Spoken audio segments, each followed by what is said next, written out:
जय श्री महाकाल। स्वागत है आप सभी का आपकी अपनी चैनल द क्वांटम क्वेस्ट में। हम डिस्कस कर रहे थे इमेज फॉर्मेशन का, जो कि कॉन्केव मिरर में हमें 6 प्लेसेस पर अपनी ऑब्जेक्ट को रखना है, देन उसका हमें इमेज फॉर्मेशन करना है, जिसमें से हमने 2 कंडीशंस को जाना था। जो हमारी कंडीशन थी, जो हम पहले हमें जानना था कि जो इनफाइनाइट पर जब हम अपनी ऑब्जेक्ट को रखते हैं तो उसका इमेज फॉर्मेशन कहाँ होगा।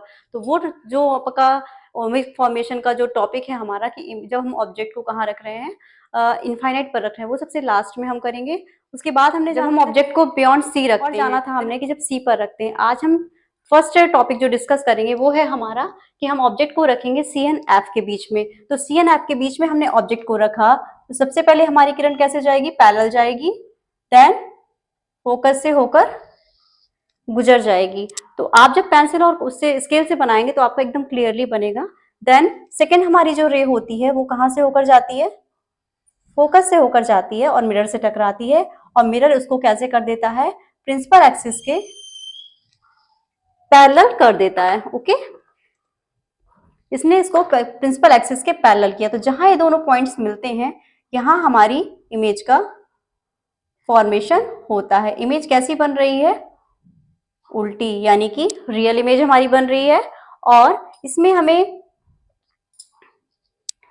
एरोज लगाना नहीं भूलिएगा। एरोज लगाना हमें बहुत मस्ट है, बहुत जरूरी है। एरो के बिना हम नहीं जान पाएंगे कि हमारी जो रेज गई हैं वो कैसे गई हैं और कैसे टकराकर मिरर से किधर वापस से चली गई हैं। सो ए डैश बी डैश हमारी इमेज बनी, ये ए बी हमारा ऑब्जेक्ट था। तो इसमें हमें क्या दिखाई दे रहा है कि इसकी रियल, इन्वर्टेड एंड जो मैग्नीफाइड इमेज बनी, यानी कि बड़ी इमेज बनी हुई है।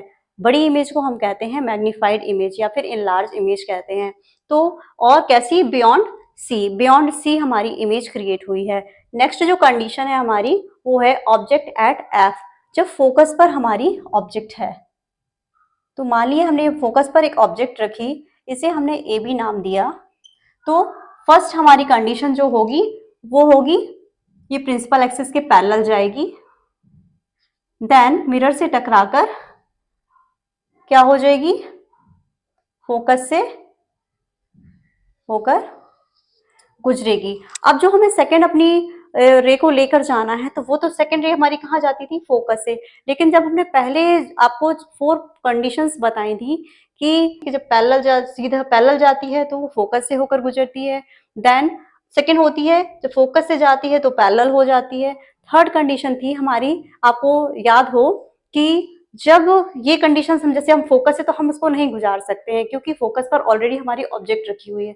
तो हमने एक पॉइंट जाना था कि जब कोई रे हमारी पोल से टकराती है तो वो क्या होती है, उसी डायरेक्शन में, जैसे पोल से टकराई, ये मानिए ये रे हमारी टकराई पोल से, तो वो क्या होगी, उसको रिफ्लेक्ट कर देगी, यानी कि ये ऐसे डायरेक्शन में वो उसको रिफ्लेक्ट कर देगी।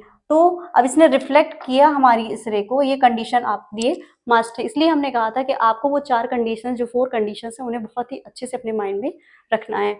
तो यहाँ से गई, अब ये कहीं जाकर मिलेगी, हम नहीं जानते कि कहाँ मिल रही है, यानी कि ये मिलेगी आगे जाकर इनफाइनाइट पर। तो इनफाइनाइट पर मिलेगी, इसका मतलब है कि इसकी इमेज तो रियल बनी है क्योंकि ये उल्टी बन रही है, लेकिन अनंत पर जाकर, इनफाइनाइट पर जाकर कहाँ मिल रही है, तो बहुत ही बड़ी, यानी कि हाईली जो मैग्नीफाइड इमेज इसमें क्रिएट इमेज, इनफाइनाइट की इमेज कहाँ बनी है, इनफाइनाइट पर, और रियल है, इन्वर्टेड है और हाईली मैग्नीफाइड तो है। ये हमारी कंडीशंस थी आज जो हमने जानी। फर्स्ट हमारी कंडीशन थी कि जब हमारी ऑब्जेक्ट रखी हुई है फोकस और सेंटर ऑफ कर्वेचर के बीच में। सेकंड हमारी कंडीशन थी जब ऑब्जेक्ट रखी है हमारी फोकस पर। इसके बाद जो हम जानेंगे वो हमारी कंडीशन होगी, हम ऑब्जेक्ट को रखेंगे प्रिंसिपल, फोकस और पोल के बीच में। देन लास्ट में हम जानेंगे कि जब हम ऑब्जेक्ट को इनफाइनाइट पे रखते हैं तो उसका इमेज फॉर्मेशन कहाँ होता है। तो आपकी कंडीशंस है कि कहाँ हम ऑब्जेक्ट को रख रहे हैं, जो हमने 2 प्लेसेस बताए, उन पर आपको इमेज का फॉर्मेशन बताऊंगी कि कैसे इमेज का फॉर्मेशन होता है। तो आप मेरे साथ यूं ही बने रहें, मेरे चैनल को